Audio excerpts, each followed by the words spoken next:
Are you thinking about picking up the Tamron 17 to 28mm f2.8 lens for the Sony E-mount system? Or do you have the Tamron 28 to 75 and you're looking for a great ultra wide angle companion? Maybe you're looking to save $1,300 over the Sony 16 to 35mm f2.8 lens. Well, in today's video, I'm going to be reviewing the Tamron 17 to 28mm f2.8 lens. And I'm going to let you know, is this a great ultra wide angle alternative? And that video is coming up next.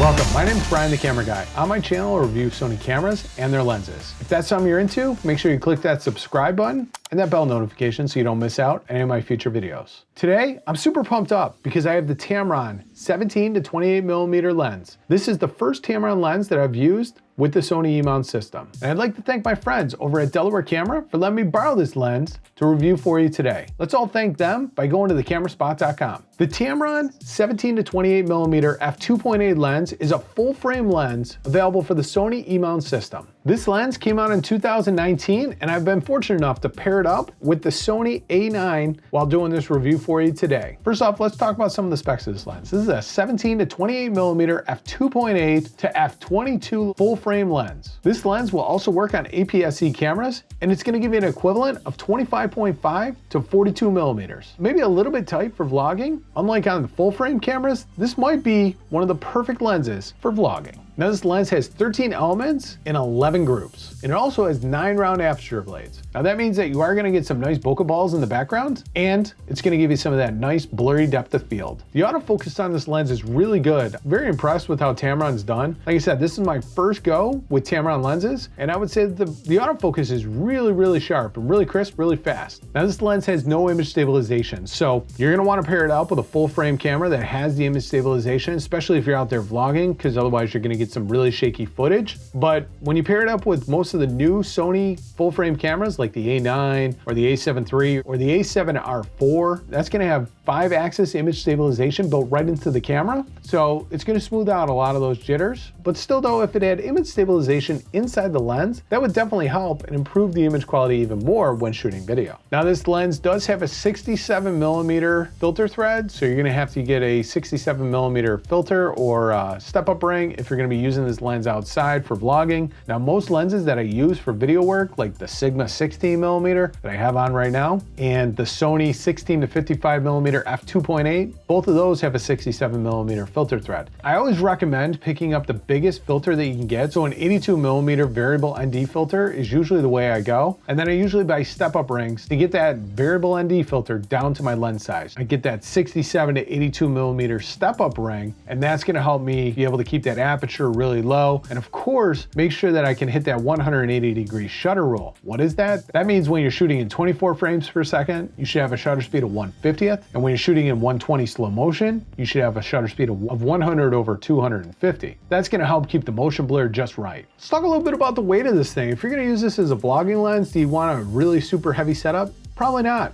This thing comes in at less than a pound at about 14.8 ounces or 420 grams. It's actually a nice light setup. I have it paired here, like I said, with the a9. That's about 1.5 pounds. So together, this combo is going to weigh 2.5 pounds. It's going to be light enough where you could vlog with it without really breaking those arms. It's also really nice. It's going to work really well on a gimbal as well. Being under 3 pounds, most gimbals will be able to support this lens and this setup, no problem. As far as zoom functionality goes, if you notice, this lens zooms all internal. So it's all an internal zoom. It doesn't protrude out, once again, making it very nice for gimbal work because you're not gonna have to rebalance that gimbal every time you change your zoom length. The bad news is that sometimes dust will get down into that chamber and it could clog up that zooming functionality. But all in all, to me, it really doesn't matter. Zoom coming out or in, internal or external zoom, it doesn't really matter. I will say I do like that when you zoom, it really doesn't change the length of the camera and you can keep your hands very steady when using it. Now I've been using this lens for about a week now, and I can tell you that I think it creates some absolute fantastic images. This is my first experience using Tamron, and I'll be completely honest with you. I'm pretty impressed. I think for a third-party company, they've done a great job with this lens. A lot of people rave and review about that 28 to 75 millimeter lens, and I would say that this 17 to 28, it does a very good job as well. Now the downside with this lens is it only goes to 28 millimeters on a full frame camera. One of the advantages of Sony full frame cameras is you can instantly turn them into an APS-C camera. What I've done is on the back of this A9, I've customized this button right here. Boom, I hit that, I'm in APS-C mode. I can immediately be up to a 42 millimeter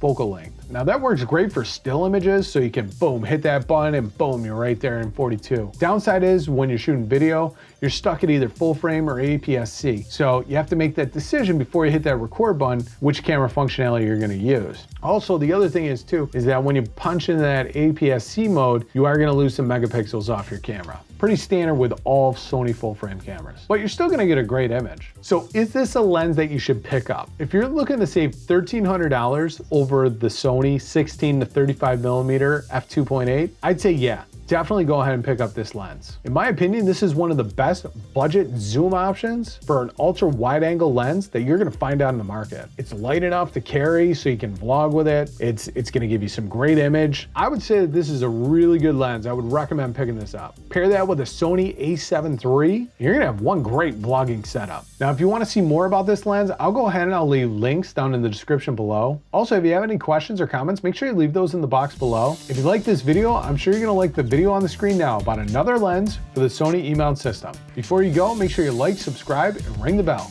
Brian, out.